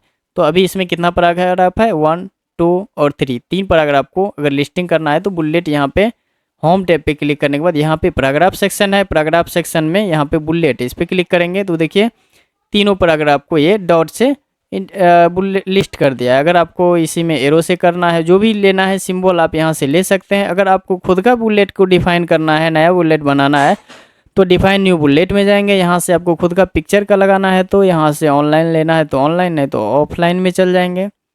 और अगर आपको खुद का पिक्चर का बुलेट लगाना है तो खुद का पिक्चर ये चाहिए, बेस्ट ऑफ लक है, इसी को हम ले लेते हैं। देन ओके, देखिए सारे में ये लग चुका है। तो इसी तरह से हम बुलेट और नंबर पे क्लिक करके नंबर और मल्टी लेवल लिस्ट में जाके मल्टी लेवल लिस्ट लगाते हैं। और इसी में इंक्रीज इंडेंट, डिक्रीज इंडेंट है, और जितना इसमें दिया गया है सारा पैराग्राफ के लिए केवल यूज है। अगर इंक्रीज इंडेंट करेंगे तो इंक्रीज इंडेंट हो जाएगा, पर आपको डिक्रीज करेंगे तो डिक्रीज हो जाएगा। तो ये क्या होता है कि प्रत्येक पैराग्राफ को अगर आपको प्रत्येक पैराग्राफ में अगर आप मार्जिन छोड़ना चाहते हैं केवल एक पैराग्राफ के लिए, तो ये इंक्रीज इंडेंट से आप 1-1 इंच छोड़ सकते हैं मार्जिन। डिक्रीज करेंगे तो उसका मार्जिन फिर से घटा सकते हैं। ये क्लियर है। उसके बाद अगर आपको लाइन के बीच में स्पेसिंग चाहिए तो उसके लिए लाइन स्पेसिंग का यूज करेंगे। जितना स्पेसिंग बीच में दूरी चाहिए उतना यहाँ से देख सकते हैं। 1 करते हैं तो कितना जाता है, अगर इसी को 2.0 करेंगे तो कितना लाइन ऊपर नीचे में डिस्टेंस आ गई है। तो इसी तरह से आपका पैराग्राफ में, और यहाँ पे क्या दिया गया है शेडिंग का, अगर इसके पीछे आपको कोई कलर वगैरह लगाना है टेक्स्ट के पीछे तो इस तरह से लगा सकते हैं। और इसी में अगर आपको बॉर्डर लगाना है तो यहाँ से करेंगे तो देखिए टेक्स्ट में बॉर्डर भी लग गया है। मार्किंग लगाना है आपको पैराग्राफ में तो यहाँ इस पर क्लिक करेंगे तो पूरा पैराग्राफ को जितना वर्ड रहेगा, जो क्लिक रहेगा, जहाँ पे वो ख़त्म होगा वहाँ पे अलग अलग मार्क कर दिया जाएगा। इसी तरह अगर हम टैब का यूज करेंगे इसी बीच में तो टैब के लिए ये एरो का सिंबल बना देगा। तो ये कुल मिला के आपका ये दिया हुआ था। और यहाँ पे एक और जाता है शॉर्ट, जहाँ से असेंडिंग और डिसेंडिंग का ऑप्शन मिलता है। अगर आपको यहाँ पे लिखा हुआ है, मार्किंग हम हटा देते हैं, अच्छा नहीं लग रहा देखने में। अगर आपको यहाँ पे लिखा हुआ है जैसे कोई भी data A, B, C, G, D, E, तो इस तरह का अगर आपको डाटा लिखा हुआ है तो अभी देखिए A, B, C, D नीचे आ गया, E नीचे आ गया, G बीच में आ गया। तो इसी तरह आपको अगर शॉर्ट करना है तो शॉर्ट करके आपको असेंडिंग और डिसेंडिंग ऑर्डर में इसको अरेंज कर सकते हैं। जैसे असेंडिंग पे क्लिक करेंगे A, B, C, D, E, उसके बाद F, तब G आता है। इसी तरह अगर हम इसको डिसेंडिंग ऑर्डर में कर लेंगे तो ये इसका अपोजिट आ जाएगा, G, D, E। तो कुल मिला के पैराग्राफ आई थिंक अब समझ में आ गया होगा सारा कुछ। इससे रिलेटेड जो भी क्वेश्चन पूछेगा आई होप कि आप उसको सही टिक लगा के आएंगे एग्जाम हॉल में। क्वेश्चन नंबर 35, माइक्रोसॉफ्ट वर्ड में कुंजी का संयोजन Alt + Shift + E का उपयोग डैश के लिए किया जाता है। तो इसके लिए मेल मर्ज में डेटा सोर्स को संपादन करने के लिए किया जाता है, जहां से आप क्या करते हैं, डेटा को एडिट करते हैं। मतलब आपको डेटा एडिट करना है तो उसके लिए मेल मर्ज में शॉर्टकट की Alt + Shift + E का प्रयोग करेंगे। तो चलिए चलते हैं मेल मर्ज में। तो यहाँ पे शॉर्टकट की दबाएंगे Alt Shift E। जैसे इस पर ब्रेक द लिंक पे क्लिक करते हैं तो इस टाइप का डाटा आ जाता है। तो अब यहाँ पे जो ब्रेक कीजिएगा डाटा वो नया फाइल में किसी मतलब दूसरे नाम से आप इसको सेव भी कर सकते हैं। तो हम यहाँ देते हैं www देन सेव। अब इसको आप इजीली अपने हिसाब से एडिट कर सकते हैं। प्रत्येक कॉलम में टाइटल, मिस्टर, नाम वगैरह, फर्स्ट नाम, लास्ट नाम, सारा कुछ यहाँ पे नीचे में दिया गया है। ऊपर में सिटी तो नीचे में सिटी का नाम, ऊपर स्टेट तो नीचे में स्टेट का नाम। तो इस तरह से कोड वगैरह सारा कुछ शो कर रहा है। क्लियर है। उस माइक्रोसॉफ्ट एक्सेल वर्जन में वर्कबुक प्रोटेक्शन विकल्प के तहत प्रोटेक्टिंग विंडो का अर्थ क्या है, जिनमें यह मौजूद है। तो जिनमें क्या मौजूद है, विंडो को ड्रैग नहीं किया जा सकता। अगर हम यहाँ पे रिव्यू में जाके वर्कबुक में प्रोटेक्शन लगा देते हैं, देन री इंटर पासवर्ड करके इंटर कर देते हैं, तो इसमें वर्कशीट जो अरेंज किया हुआ है बस इसी क्रम में रहेगा। इसको हम मूव नहीं कर सकते हैं, इसीलिए वो दिया हुआ है कि ड्रैग नहीं कर सकते हैं। तो कुल मिला के इसे समझेंगे कि हम सीट को मूव नहीं कर सकते हैं। क्लियर है। थोड़ा क्वेश्चन को घुमा के पूछा था। ठीक है। नेक्स्ट क्वेश्चन, माइक्रोसॉफ्ट एक्सेल 2016 में वर्कशीट की प्रोटेक्टिंग के लिए आप पहले डैश पर क्लिक करते हैं और फिर अन्य उपयुक्त क्रियाओं का पालन करते हैं। तो सबसे पहले किस टैब पे क्लिक करते हैं, अभी किया ना, तो उसके लिए हम रिव्यू टैब पे क्लिक करते हैं। अभी करके दिखाया ना, जैसे प्रोटेक्शन लगाना है तो उसके बाद उसके लिए रिव्यू टैब पे क्लिक करते हैं। उसके बाद यहाँ से प्रोटेक्शन लगा और हटा सकते हैं। क्या कर रहे, कैप्स लॉक ऑन था लगाते वक्त। ठीक है, ऑन करके हटा दिए। नेक्स्ट क्वेश्चन, विंडो में सिस्टम सेटिंग का बदलाव डैश के माध्यम से किया जाता है। तो देखिए सिस्टम में अगर कोई भी सेटिंग का बदलाव करना है जो उसके लिए आपको कहाँ जाना पड़ेगा, कंट्रोल पैनल का। तो चलिए एक बार देखते हैं कंट्रोल पैनल कहाँ है। अगर नॉर्मली अगर आपको सर्च करना है तो सर्च कीजिएगा, CON दीजिएगा तो शुरू में आपको कंट्रोल पैनल ही देखने के लिए मिलेगा। तो अगर प्रोसेस वाइज एग्जाम में पूछ दिया कि कंट्रोल पैनल और उसका प्रोसेस दे दिया तो वहाँ पे कंफ्यूज कर जाएंगे। ऐसे तो सर्च करके देगा नहीं, क्योंकि ये आसान है, आसान क्वेश्चन पूछता नहीं है। तो स्टार्ट बटन पे क्लिक करेंगे, उसके बाद इसको स्क्रॉल करके हम चले जाएंगे कहाँ, विंडो सिस्टम पे। विंडो सिस्टम पे जैसे क्लिक करेंगे ये 2 नंबर में ही कमांड प्रॉम्प्ट के बाद कंट्रोल पैनल दिखने के लिए मिलेगा। इस पर जैसे हम क्लिक करते हैं तो यहाँ जो भी दिया गया है, आप जिसका भी इसमें बदलाव करना चाहते हैं, जिस सेटिंग को चेंज करना चाहते हैं, जैसे हम यूजर अकाउंट में जाके अकाउंट का बारे में, अकाउंट को चेंज करते हैं, इसका नाम वगैरह एडिट करते हैं। इसी तरह हम को अगर डेट और टाइम चेंज करना है तो उसके लिए हम डेट और टाइम पे क्लिक करते हैं। तो इसी तरह इसमें जिस डिवाइस में, मतलब जो भी आपका पेरिफेरल्स डिवाइस है या जो भी सिस्टम में आप बदलाव करना चाहते हैं तो उसमें जाके आप इसको इजीली बदलाव कर सकते हैं। क्लियर है। अब नेक्स्ट क्वेश्चन की ओर जाते हैं। क्वेश्चन नंबर 39, MS एक्सेल में कंट्रोल प्लस स्पेस कुंजी का संयोजन का उपयोग डैश के लिए किया जाता है। तो इसके लिए किसका उपयोग किया जाता है, किसी कॉलम को सेलेक्ट करने के लिए। ठीक है, कंट्रोल प्लस स्पेस से क्या होता है, किसी कॉलम को हम सेलेक्ट करते हैं। देखिए, और शिफ्ट के साथ स्पेस प्रेस करते हैं तो किसी रो को सेलेक्ट करते हैं। शिफ्ट के साथ स्पेस प्रेस करेंगे तो शिफ्ट के साथ स्पेस से रो सेलेक्ट होता है, कंट्रोल के साथ स्पेस से कॉलम सेलेक्ट होता है। ये दोनों शॉर्टकट की याद रखेंगे शिफ्ट प्लस स्पेस से। शिफ्ट प्लस स्पेस बटन से, ये सी है, हम क्या करते हैं किसी रो को सेलेक्ट करते हैं। क्लियर है? नेक्स्ट क्वेश्चन देखते हैं। क्वेश्चन नंबर 40, एक लिंक किए हुए स्लाइड तक मूव करने के लिए आप MS पावर पॉइंट 2016 में किस तरह से हाइपरलिंक जोड़ेंगे। मान लें कि आप नॉर्मल व्यू मोड में है, तो नॉर्मल व्यू मोड में तो हम इजीली से जोड़ सकते हैं, कोई इशू नहीं है। उसके लिए क्या करना है, इंसर्ट टैब पे क्लिक करेंगे और हाइपरलिंक का यूज करेंगे। तो चलिए इसको देखते हैं करके। इसका आंसर फिलहाल ये है। अगर आपको हाइपरलिंक लगाना है, मतलब किसी भी आपको लिखा हुआ टेक्स्ट में या फोटो में लिंक लगाना है, तो उसके लिए क्या करना पड़ेगा, उसके लिए आपको इंसर्ट टैब पे क्लिक करना होगा। जैसे हम यहाँ से कोई भी, चलिए यहाँ पे ये MS वर्ड लिखा हुआ है, इसको नहीं, यहाँ पे होम 2 लिखा हुआ है, इसमें हाइपरलिंक लगाते हैं। इसके लिए इंसर्ट टैब पे क्लिक करेंगे, या तो शॉर्टकट की कंट्रोल+K प्रेस करेंगे तो हाइपरलिंक लग जाएगा, नहीं तो यहाँ पे लिंक्स का ऑप्शन मिलता है और यहाँ पे हाइपरलिंक खुल गया। http://www. तक यहाँ तक हम रहने देते हैं और इसके इधर हम टाइप कर लेते हैं, जैसे सरकारी result.com। क्लियर है? जैसे इस पर हम क्लिक करेंगे, इसका कलर एक लिंक जैसा हो जाएगा, मतलब इस पे लिंक लग गई है। जैसे हम कंट्रोल के साथ इस पे क्लिक करेंगे तो ये लिंक, मतलब ये वेबसाइट ओपन हो जाएगी। फिलहाल ये कह रहा है कि can't reach this page because checking the connection, तो फिर इंटरनेट कनेक्शन नहीं है, इसीलिए ये मतलब इस टाइप का मतलब आपको पेज देखने के लिए मिला। जैसे आपका इंटरनेट कनेक्ट रहेगा और खुल जाएगा। नेक्स्ट क्वेश्चन, MS वर्ड 2016 में रिस्ट्रिक्टेड एक्सेस का विकल्प डैश के नीचे आता है, तो वो आपको मिलेगा फाइल मेन्यू के नीचे। ठीक है, ये आपको रिस्ट्रिक्टेड एक्सेस विकल्प का उपयोग कहाँ मिलता है, फाइल में, फाइल मेन्यू में। तो इसके लिए हम क्या करेंगे, MS वर्ड ओपन कर लेंगे, फाइल पे क्लिक करेंगे, उसके बाद हम चल जाएंगे कहाँ, ऑप्शन में। ऑप्शन में जाने के बाद यहाँ पे प्रोटेक्ट डॉक्यूमेंट पे क्लिक करेंगे। प्रोटेक्ट डॉक्यूमेंट पे क्लिक करने के बाद यहाँ पे क्या है, restrict access. MS word screen में आप जूम कंट्रोलर को कहाँ पाते हैं, तो ये कहाँ आपको मिलेगा, बॉटम राइट में, नीचे में राइट साइड आपको जूम कंट्रोलर मिलेगा। और इस यहाँ पे एक चीज़ और याद कर लेनी है, यहाँ पे देखने के लिए मिल रहा है जूम कंट्रोलर। अगर सबसे कम जूम करेंगे तो कितना प्रतिशत जाता है, 10%। अगर इसको सबसे ज़्यादा मतलब मैक्सिमम जूम करेंगे तो मैक्सिमम कितना तक जाता है, 500 तक। तो ये बात हमेशा ध्यान में रखना है।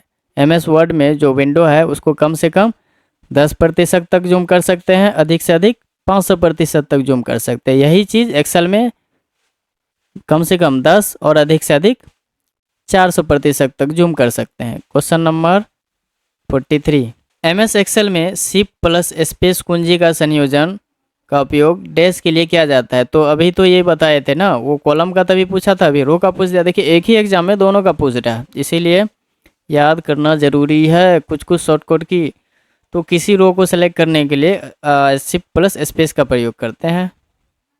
जैसे शिफ्ट के साथ स्पेस प्रेस करते हैं तो देखिए रो सेलेक्ट हो गया। कॉलम सेलेक्ट करने के लिए क्या था, कंट्रोल के साथ स्पेस प्रेस करते थे तो कॉलम सेलेक्ट हो जाता था। MS एक्सेल 2016 में निम्नलिखित में से कौन सा एक वैध चार्ट का प्रकार है, मतलब वैलिड चार्ट का प्रकार है। तो ये आपको इसमें क्या दिया हुआ है, स्कैटर चार्ट का प्रकार है। बाद बाकी इलिप्स, स्विच, हॉरिजॉन्टल ये सब नहीं है।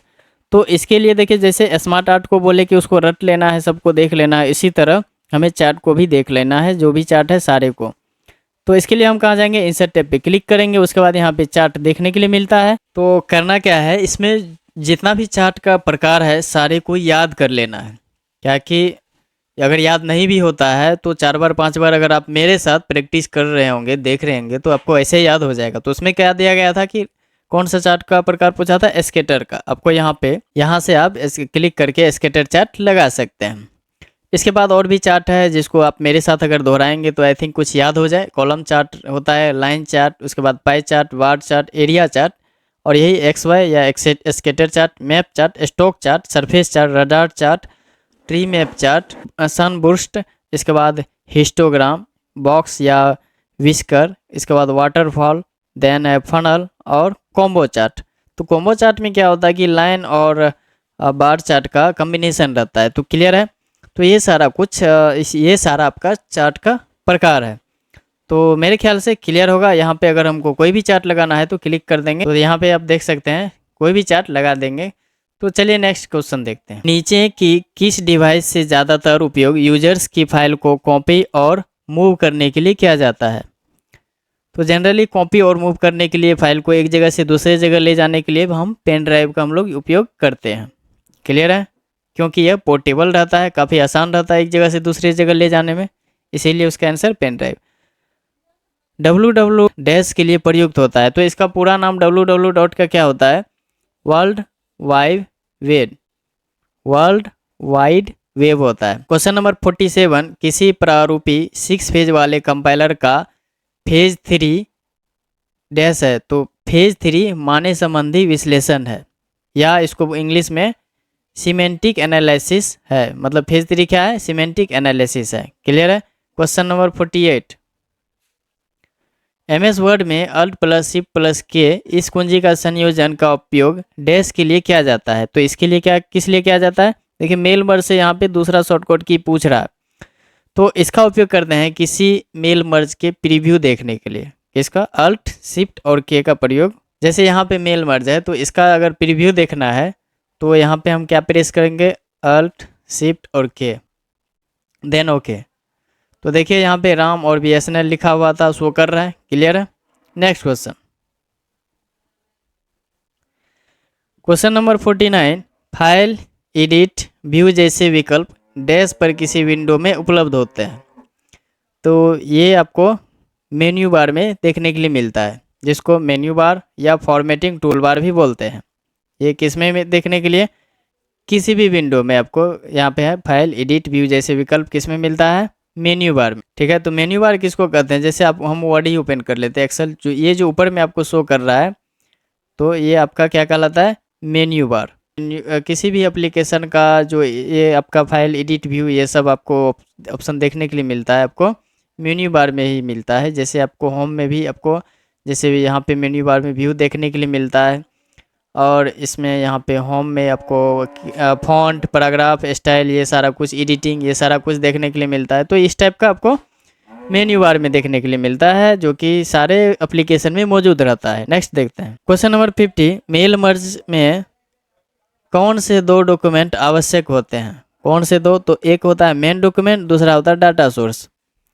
तो मेन डॉक्यूमेंट वो होता है जहां हम डाटा को टाइप करते हैं। जैसे यहाँ पे हम आ गए हैं कि यहाँ पे अगर हम इसमें कुछ लिख रहे हैं तो ये हो गया अपना, सॉरी, ये हो गया आपका मेन डॉक्यूमेंट। दूसरी बात ये होता है कि आपके पास अगर पहले से टाइप किया हुआ डाटा है या पहले से मर्ज किया हुआ डाटा है, तो उसके लिए हम मेलिंग टैब में जाके यहाँ पे सेलेक्ट रिसिपिएंट में जाते हैं। उसके बाद यूज एंड एग्जिस्टिंग लिस्ट में जाके यहाँ से हम डाटा सोर्स दिया हुआ है, यहाँ से हम कोई भी डाटा ले सकते हैं और जिसको भेजना है उसको भेज सकते हैं। क्लियर है। तो आपको 2 तरह का डॉक्यूमेंट ज़रूरी होता है, एक जो मेन डॉक्यूमेंट, जिस डॉक्यूमेंट को आपको भेजना है, और जो आपका मर्ज किया हुआ डेटा है वो। MS वर्ड में वर्तनी और व्याकरण जांच करने के लिए डैश को दबाया जाता है। तो उसके लिए हम F7 का प्रयास करते हैं। और ये कहाँ मिलता है? MS वर्ड में ये आपको देखने के लिए मिलता है रिव्यू टैब पे, और आपको प्रूफिंग ग्रुप में स्पेलिंग और ग्रामर का ऑप्शन मिलता है, जहाँ से क्या करते हैं हम कोई भी स्पेलिंग और ग्रामर को जहाँ एरर होता है उसको ढूंढते हैं। जैसे यहाँ पर हम रिमेंबर को गलत करते हैं, अगर इसको ढूंढना है तो हमें क्या दबाना होगा? F7 दबाना होगा। F7 दबाने के बाद यहाँ पे उससे रिलेटेड कुछ सजेशन देगा, आप इसको क्या लिखना चाहते हैं, तो फिर जो सजेशन में आपको लगेगा उसको आप ठीक कर सकते हैं इजीली। जैसे ये प्लग को ठीक करना है तो ठीक हो गया। जैसे आपका सही हो जाएगा, ये आपको फाइनल मैसेज देगा, spelling and grammar check is complete. मतलब आपका जहाँ जहाँ एरर था वो सारे सही कर दिया। माइक्रोसॉफ्ट एक्सेल 2016 में स्मार्ट आर्ट टैब में पिरामिड और मैट्रिक्स 2 नाम वाले 2 विकल्प होते हैं। ठीक है। उनमें से प्रत्येक में कितने उप विकल्प, मतलब सब ऑप्शन मौजूद रहते हैं? तो दोनों में 4-4 होते हैं। आपको हम दिखाए भी थे, बोले थे इसके अंदर से भी क्वेश्चन पूछ सकता है। तो इसके लिए हम कहाँ जाना है? माइक्रोसॉफ्ट एक्सेल ओपन कर लेना है। उसके बाद इंसर्ट टैब पे क्लिक करेंगे, देन हम चल जाएंगे इलस्ट्रेशंस ग्रुप के स्मार्ट आर्ट ग्राफिक्स में, और यहाँ पे हमें दोनों पे क्लिक करके देखना है। एक मैट्रिक्स में देखना है, यहाँ पे सब ग्रुप 4 है, और पिरामिड पे क्लिक करना है, यहाँ भी सब ग्रुप 4 है। क्लियर है। अब हम नेक्स्ट क्वेश्चन देखते हैं। MS पावर पॉइंट में एक नई स्लाइड इंसर्ट करने के लिए डैश कुंजी का उपयोग करते हैं, तो इसके लिए Ctrl+M का प्रयोग करते हैं। अदर कोई भी हम फाइल इंसर्ट करते हैं, फाइल इंसर्ट करने के लिए अगर आपको फाइल इंसर्ट करना है वर्ड एक्सेल पावर पॉइंट में, तो उसके लिए Ctrl+N का प्रयोग करते हैं नया फाइल के लिए। किसी भी फाइल को अगर नया फाइल आपको क्रिएट करना है तो उसके लिए Ctrl+N प्रेस करते हैं। अगर आपको स्लाइड चाहिए तो उसके लिए Ctrl+M प्रेस करते हैं। तो चलिए, जैसे हम पावर पॉइंट में आ गए, यहाँ पे अगर हमें नया फाइल चाहिए तो Ctrl+N प्रेस करेंगे, तो देखिए एक फ्रेश नया फाइल ओपन हो गई है। इसी में अगर आपको नया स्लाइड चाहिए तो उसके लिए Ctrl+M प्रेस करेंगे, तो देखिए एक खाली नया स्लाइड इंसर्ट हो गया। तो यही है दोनों में अंतर। नेक्स्ट देखते हैं। कंफ्यूज नहीं होना है, M और N में ध्यान देना है कि वो स्लाइड इंसर्ट करने के लिए बोल रहा है या फाइल। क्वेश्चन नंबर 54, जब MS एक्सेल 2016 में आप home format organise sheet tab colour को सेलेक्ट करते हैं, जो कलर्स का मैट्रिक्स दिखाई देता है उनमें से एक कलर पर क्लिक करते हैं तो क्या होता है? तो उसमें क्या होगा, निचले हिस्से में वर्कशीट टैब के बैकग्राउंड पृष्ठभूमि का रंग सेलेक्टेड, मतलब जो भी चयनित रंग में बदल जाते हैं। तो एक कुल मिला के ये कहना कि अगर आप सीट का कलर चेंज करते हैं, यहाँ पे सीट 1 सीट 2 सीट 3 है, अगर इसका कलर चेंज करते हैं तो क्या होगा, तो इसका जो बैकग्राउंड है उसका में आपको मतलब शेडो दिखने के लिए मिलेगा, जिस कलर का आप चयनित कीजिएगा। जैसे इसमें देखिए इसके पीछे में रेड जैसा अब शो कर रहा है, इसके अगर हम बाहर क्लिक करते हैं दूसरे सीट पे तो ये प्रॉपर रेड हो जाता है, रेड कलर में ये सीट, इसका टैब रेड कलर में हो जाता है। तो इस तरह से देखने के लिए मिलता है। तो ये टेक्स्ट के पीछे वो कलर की पट्टी आ जाती है, जिसको हम टैब कलर बोलते हैं। क्वेश्चन नंबर 55, किसी प्रारूपिक C प्रोग्राम में दो बातें होती हैं, A=5 B=++A, नीचे में है A=5 B=A++। तो देखिए दो बातें इसमें ये होता है कि जैसे A= हम दोनों का यहाँ पे केस में लिख देते हैं। चलिए इसका हम दोनों केस में समझेंगे। A=5 B= क्या है, ++A है। अब इसमें होता क्या है कि जैसे प्रोग्रामिंग में सबसे पहले जो है ये A का मान को क्या कर लिया जाता है, असाइन कर लिया जाता है, फिर ++A को क्या करता है, ++ को 1 से बढ़ाता है, ठीक, ये क्लियर हो गया।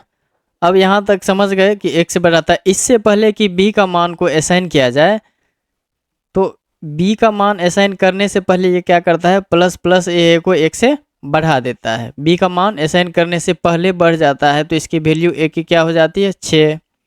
यहाँ तक क्लियर होगी। A का मान 6 हो जाता है तो B का मान भी 6 मान लिया जाता है। तो B का मान भी क्या मान लिया जाता है, 6। तो इसीलिए इसका जो है एक वाला का आंसर 6,6 हो गया। दूसरा केस में क्या करता है कि A का मान असाइन किया जाता है, तो फिर A++A जो कि वर्तमान मान क्या है इसका 5 है, तो इसको असाइन करेंगे तो इसका वैल्यू 6 हो जाएगा, क्योंकि A का मान असाइन करने के बाद क्या होता है, 1 बढ़ जाता है ना, जैसे पहला केस में बढ़ा। तो यहाँ पे क्या करता है कि इसको मतलब इस केस में क्या करता है कि B को ये इससे पहले 1 बढ़ने से पहले ही B का मान को यहाँ पे पुट कर लिया जाता है। तो इसीलिए B का मान अगर 5 है तो 5 ही रहता है। ठीक है, अब समझ में आया। तो इसका आंसर क्या है, 6, A में 6 और 6 तो इसमें देखिए दो बातें कर रहा है। दो बातें में क्या है, तो पहला बात ये होता है कि जैसे A का मान जैसे 5 असाइन किया है, A का मान 5 असाइन किया जाता है, उसके बाद फिर क्या करता है कि ++ और A का जो है यहाँ पे ++ और ++A को 1 बढ़ाता है। 1 बढ़ाएगा तो क्या हो जाएगा, इसका मान 6 हो जाएगा। तो 6 हो जाता है A का मान, तो B का मान भी 6 ही असाइन कर लिया जाता है, तो इसीलिए इसका 6,6 हो जाता है। अब दूसरा केस में क्या है, दूसरा केस में A=5, यहाँ A++ दिया हुआ है। इस केस में क्या होता है कि जो वर्तमान मान जो कि 5 है, जो प्रेजेंट वैल्यू 5 है, तो बी को वो असाइन कर लेता है, वही वैल्यू जो बी को असाइन कर लेता है। तो बी को अगर असाइन करेगा तो इसकी वैल्यू 5 हो जाएगी। तो फिर बाद में ए वाला का मान, फिर बाद में क्या होता है, ए वाला मान को असाइन करता है तो यहाँ एक बढ़ जाता है। तो ए वाला का मान अगर असाइन कर लेगा तो, लेकिन यहाँ बी पहले आ जाती है तो बी का मान असाइन नहीं होता है, ये 5 ही रह जाती है।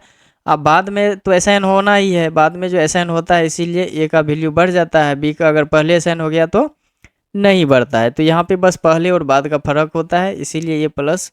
क्वेश्चन नंबर 56, MS वर्ड में alt plus shift plus N इस कुंजी का संयोजन का उपयोग डैश के लिए तैयार किया जाता है। तो इसके डॉक्यूमेंट में मेल मर्ज के परिणामों को इकट्ठा करने के लिए अल्ट शिफ्ट और एन का प्रयोग करेंगे। देखिए शॉर्टकट की मेल मर्ज से ज़्यादा पूछा जा रहा है, तो जो भी शॉर्टकट की है इसमें तीनों दे दिया गया है, तीनों को याद कर लेंगे। तो सबसे पहले अगर मेल मर्ज परिणामों को अगर इकट्ठा करना है तो देखिए आपको रिजल्ट को देखना, कुल मिला के प्रिंट प्रीव्यू का वो शॉर्टकट, मतलब मेल मर्ज का प्रीव्यू का शॉर्टकट की है।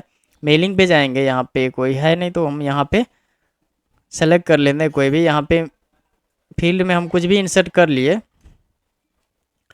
अब इसी का मतलब परिणाम को इकट्ठा करना है, तो इसी का शॉर्टकट ये है अल्ट शिफ्ट और एन। तो करेंट रिकॉर्ड है तो ओके कर देंगे, देखिए आ गया। तो बस उसको प्रीव्यू मतलब देखने के लिए या इकट्ठा करने के लिए क्या है, मेल मर्ज के परिणाम को इकट्ठा करना है, तो उसके लिए alt plus shift plus N का प्रयोग करेंगे। क्वेश्चन नंबर 57, इस एड्रेस के एड्रेस क्लास का पता लगाए। तो ये किस क्लास का है, क्लास डी का है। चलिए क्लास से क्वेश्चन पूछा है तो क्लास को पूरा डिफाइन कर देते हैं ताकि कोई दिक्कत ना आए, किसी भी क्लास से पूछे इस क्वेश्चन के माध्यम से समझा देते हैं कि दिक्कत ना आए। तो चलिए सबसे पहले क्लास 1 समझते हैं। क्लास 1 में संख्या रहती है, मतलब एड्रेस की, वो रहता है, यहाँ पे हम लिख देते हैं क्लास, यहाँ दे देते हैं नंबर, ठीक है। ये हम इस तरह से बना लेते हैं। टोटल कितनी क्लास होती है सबसे पहले ये जान ले, 5 क्लास, ABCDE, ठीक। अब यहाँ पे हम देते हैं ABCD और E, क्लियर। अब ए में कितना से कितना रेंज रहता है, अगर एड्रेस को आइडेंटिफाई करेंगे तो उसका नंबर कितना से कितना तक रहता है, 0 से लेके 126 तक। क्वेश्चन पूछेगा कि परसों कल के एग्जाम में पूछा गया था, मतलब 14 तारीख के एग्जाम में ये क्वेश्चन पूछा गया था। इसके बाद बी में कितना है, 128 से लेके 191 तक है क्लास बी में। उसके बाद क्लास सी में कितना से कितना तक है, 192 से लेके 223 तक। इसके बाद डी में कितना से कितना तक है, 224 से लेके 239 तक। और ई में कितना है, 240 से लेके, 3 लिखा गया, 240 से लेके 255 तक। तो IPv4 में कुल आपको 0 से लेके 255 तक देखने के लिए मिलता है। तो अब हमें आइडेंटिफाई करना है, हमें ये देखना है कि 231 किसके बीच में आता है। तो 231 देखिए ये 23 तक यहाँ ख़त्म होता है, 24 से लेके 239 तक, तो इसके बीच में तो क्लास डी आ गया ना। ये चार्ट आप अगर देख लेते हैं तो मेरे ख्याल से जो भी क्लास से क्वेश्चन पूछेगा आप इजीली बना सकते हैं। तो हाँ, एक चीज़ इसमें और पूछ सकता है कि यहाँ से सर 26 के बाद 27 कहाँ गया बीच में, बाद बाकी तो मिल रहा है, 91 खत्म हुआ, 92, 23 खत्म हुआ, 24, 39 खत्म हुआ, 40, ये तो मिल रहा है, लेकिन 27 कहाँ गया। देखिए ये आपको पर्सनल यूज़ के लिए रिजर्व रखा जाता है, मतलब प्राइवेट यूज़ के लिए। अगर आप इसमें कोई भी मतलब छेड़छाड़ करते हैं, मतलब इसका IP एड्रेस से लेके ये IP एड्रेस को लेके कुछ भी काम करते हैं, हैकिंग वगैरह कुछ भी करते हैं, तो आपको कोई कुछ नहीं कहेगा। सीधा ये जान लीजिए कि हैकिंग के लिए इसी IP एड्रेस का प्रयोग किया जाता है। कौन सा वाला को, 127 वाला को, ठीक है। ये रिजर्व है, मतलब ये कहा जाए कि ये पर्सनल यूज के लिए है। नेक्स्ट देखते हैं क्वेश्चन नंबर 58, आप कंप्रेस किए जाने वाले फाइल या फोल्डर के चयन के बाद कंप्रेस करने के लिए नीचे किस चरण का अनुपालन करते हैं। तो कंप्रेस करने के लिए हम डेस्कटॉप पे राइट क्लिक करते हैं, सेंड टू पे क्लिक करते हैं, उसके बाद कंप्रेस जिप फोल्डर का चयन करते हैं। तो ये काफ़ी आसान क्वेश्चन है और विंडोज ऑपरेटिंग सिस्टम से क्वेश्चन अभी देखने के लिए मिल रहा है, ठीक है। जैसे हमें ये सिग्नेचर है, इसी का बनाते हैं, इस पर हम राइट क्लिक करेंगे, देन सेंड टू पे क्लिक करेंगे। यहाँ पे कंप्रेस जिप फोल्डर है, तो ये क्या हो गया, कंप्रेस किधर गया, हाँ यहाँ पे आ गया। तो कंप्रेस जिप फोल्डर है, यहाँ पे जो नाम दीजिएगा नाम आ जाएगा। ये हिंदी क्या हुआ, मेरा लैंग्वेज है क्या। चलिए अब इंग्लिश हो गया है, अब इसको रीनेम कर सकते हैं। तो ये कंप्रेस जिप फोल्डर बन गया। इस पर ओपन करेंगे तो यहाँ आ गया एक, मतलब जिप फोल्डर कंप्रेस कर दिया। फाइल को क्या करता है, जिप फोल्डर कंप्रेस कर देता है, मतलब साइज को छोटा कर देता है। नेक्स्ट क्वेश्चन, MS एक्सेल में मोड फंक्शन का प्रतिफल क्या होगा। देखिए फंक्शन से याद आया, जो भी फार्मूला आपको इसमें पूछ रहा है लगभग हम एक वीडियो बनाए हुए हैं, उसमें सारा फार्मूला एक बाय एक करके उसका एक्सपेरिमेंट किए हुए हैं, तो आप वहाँ से भी जाके देख सकते हैं। फिलहाल मोड का शेषफल निकालने के लिए उपयोग किया जाता है। अगर आपको भी शेषफल निकालना है तो ऐसे निकाल सकते हैं। जैसे 12 का, यहाँ पे 12 को हम भागा दे देते हैं 3 से, ठीक है। तो हम फार्मूला लगाएंगे equal to MOD double click 12, ये सेल वैल्यू वाली सेल को सेलेक्ट करेंगे, कॉमा देके, फिर जिससे आपको डिविजर है जो आपका, उस पर क्लिक करके देन इंटर करेंगे। तो इसका शेषफल 0, क्योंकि 3 चौके 12, 4 मरतबा में ये कट चुकी है, इसीलिए इसका शेषफल 12। क्वेश्चन नंबर 60 और लास्ट, MS वर्ड में एक टेबल में नियत कॉलम्स की संख्या अधिकतम कितनी होती है, 63 होती है। ये हमेशा याद रखना कि हम जब भी टेबल इंसर्ट करते हैं MS वर्ड में, तो उसमें अधिकतर हम कॉलम कितना इंसर्ट कर सकते हैं, 63 तक ही इंसर्ट कर सकते हैं अधिकतम। तो हम कहाँ से टेबल इंसर्ट करते हैं, वर्ड पे क्लिक करते हैं, उसके बाद हम जाते हैं इंसर्ट टैब पे। इंसर्ट टैब पे जाने के बाद टेबल पे क्लिक करते हैं। टेबल पे क्लिक करने के बाद यहाँ पे इंसर्ट टेबल देखने के लिए मिलता है, और यहीं पे हम टैप करते हैं कॉलम। याद, जैसे हम 344 कॉलम दे दिए, देन ओके करेंगे तो ये इनवैलिड बताएगा, क्योंकि हम 1 से लेके 63 तक ही कॉलम इंसर्ट कर सकते हैं। तो फिलहाल हमको लेना है कितना column, 5, then okay table insert. तो चलिए इनका कहा हुआ सही था, हम मैक्सिमम 0 से लेके 63 तक ही कॉलम इंसर्ट कर सकते हैं। तो मेरे ख्याल से मेरे द्वारा दी गई जानकारी अगर थोड़ा सा भी हेल्पफुल लग रहा है तो प्लीज़ लाइक, शेयर और सब्सक्राइब कर दें। तो आज के लिए बस इतना ही, मिलते हैं अगली क्लास में किसी नए टॉपिक के साथ। धन्यवाद।